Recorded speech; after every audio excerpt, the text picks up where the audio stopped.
ये वाह, अभी अभी लोग आपके कितने अच्छे लग रहे हैं।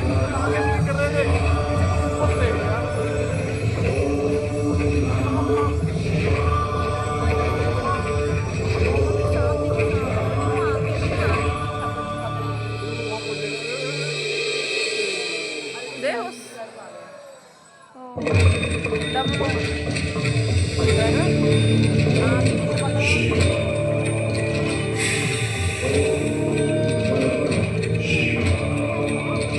अच्छा लग रहा है ना मुझे।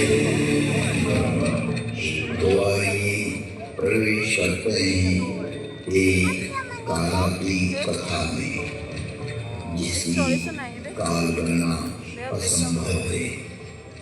घटना यूं पहले की है कि जब अनेक अंतरिक्षों में अनेक ग्रहों पर उद्भव, पालन और संहार हो रहा था, अर्थात कई सारी शक्तियों का प्रादुर्भाव और विलय हो रहा था। कई वहाँ की सभ्यताएं विकसित हो रही थी तो कोई नष्ट हो रही थी, और वर्तमान में भी यही क्रम अनंत कालों से चल रहा बेटा है तेरा मैं बहुत ज्यादा और बदबू आ रही, अनंत बहुत ज्यादा। कल्पांतरों तक तेरा मैं चलता बहुत ही बदबू रहेगा। ले दूँ ले दूँ। यह अंतहीन के क्रम थोड़ी है, एक घड़ी परंतु घूमना जाकर यह समझा के घटना नहीं ना मैं इस तेरे बच्चों गलती करी पृथ्वी नहीं नामक फिर और ग्रह उस टाइम में की दुआ लेती चल यह करीबा तो कोई बात नहीं, दुआ तो लेती कम से महासर्वोपनिषद कम था। पैंट बदल देती। समस्त पृथ्वी जल आप्लावित थी।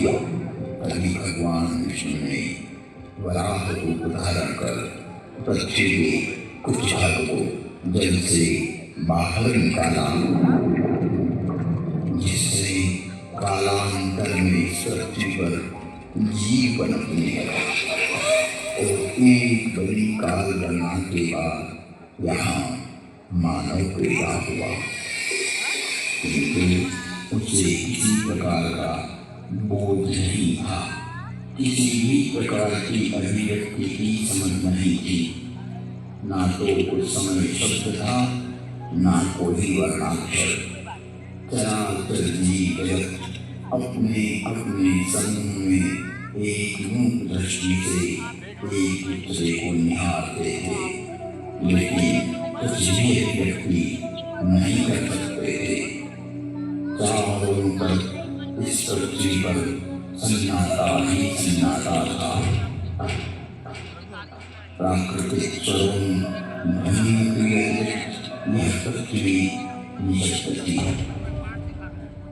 ऐसे कई युग बीत गए कि अचानक ब्रह्मा को विचार आया कि पृथ्वी का निर्माण हो चुका है। विष्णु ने अपनी व्यवस्था भी व्यापित कर दी है, लेकिन सत्य की उत्पत्ति कौन करेगा?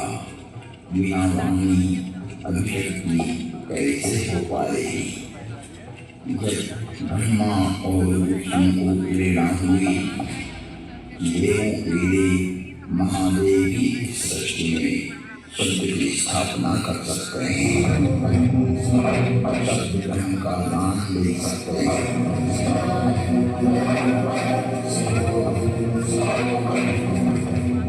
परंतु जिसका समय अधिकतर समाधि में ही व्यतीत होता था। जगत में वेद की स्थापना के लिए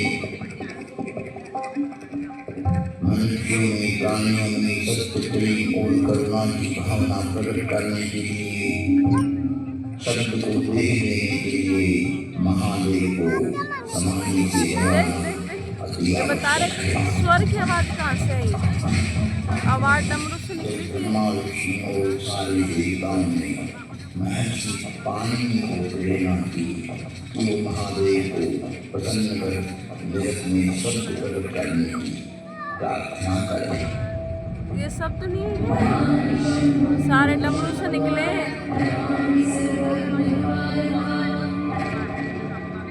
महर्षि पाणिनि की निष्क्रिय एवं निरत कल्याण की भावना से की गई तपस्या ने भगवान शिव की समाधि में विघ्न डाला। महादेव की समाधि असमय भंग हो गई। महादेव की जागते ही उनका रौद्र रूप प्रकट हुआ। और उन्होंने अपना नाद शस्त्र डमरू उठाया और भयंकर तांडव करने लगे।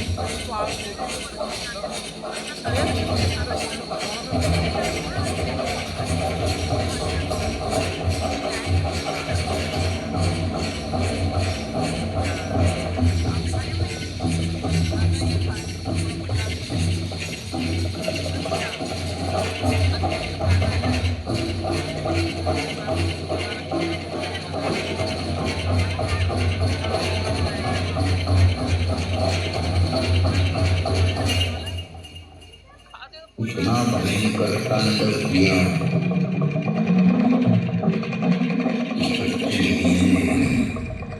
आकाश में बिजलियां कौंधने लगी।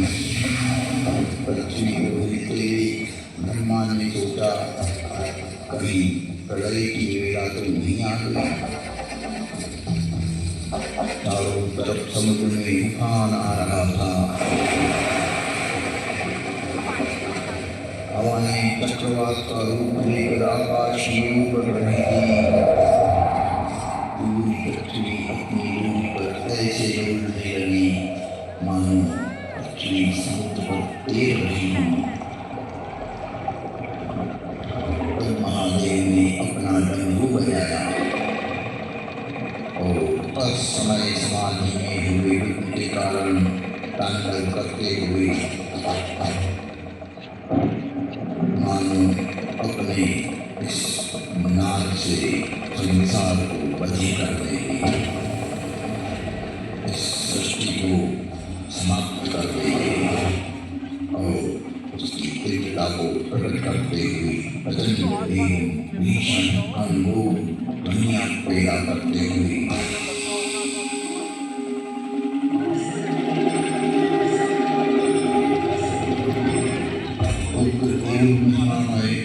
भयंकर डमरूनाद किया जिससे कान मात्र की श्रवण इंद्रियां लुप्त हो गई।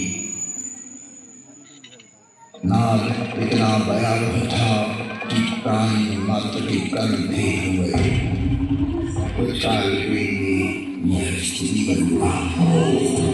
महादेव तांडव करते हुए अपने पूर्ण नादों से कुछ ऐसी सात्विक रचना की जो इस मंडल पर और शब्द का कारण है, जिसे महर्षि पाणिनि ने अमृत हुई अपनी शौर्य में जागृत होने पर शब्दों में किया।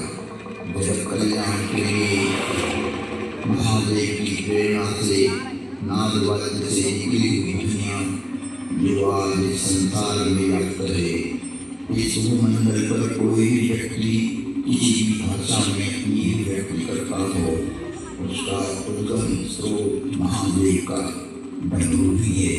और वो डमरू इस प्रकार बोला, हरि ओम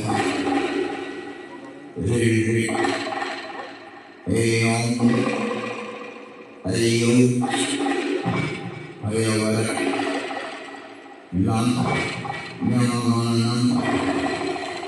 जय गर्दश जय गर्दश खपत कपवे सचर हरि